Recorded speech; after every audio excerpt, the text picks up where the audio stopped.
ਸਾਨੂੰ ਸਾਡੀ ਗੱਲ ਦਾ ਜਵਾਬ ਦੇ ਜਾਈ, ਮਹਿੰਗੇ ਅਹਿਸਾਸਾਂ ਦੇ ਹਿਸਾਬ ਦੇ ਜਾਈ। ਜਿਹਦੀ ਪੱਤੀ ਪੱਤੀ ਕੁਰਬਾਨ ਹੋ ਗਈ, ਸਾਨੂੰ ਉਹੀ ਸਹਿਕਦਾ ਗੁਲਾਬ ਦੇ ਜਾਈ।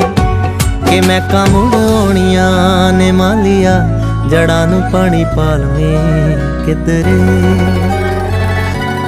ਮੈਂ ਮੁੜ ਆਉਣੀਆਂ ਨੇ ਮਾਲੀਆ, ਜੜਾਂ ਨੂੰ ਪਾਣੀ ਪਾ ਲਵੇਂ ਕਿਧਰੇ। ਕਿਤੇ ਨਿਸ਼ਾਨੋ ਸ਼ੌਕਤਾਂ ਆ ਜਾਂਦੀਆਂ, ਮੁਹੱਬਤਾਂ ਜਤਾ ਲਵੇਂ ਕਿਧਰੇ।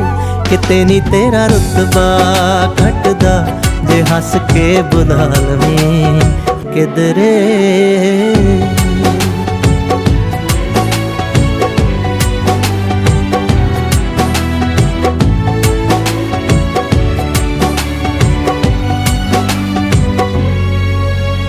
ਜ਼ਿੰਦਗੀ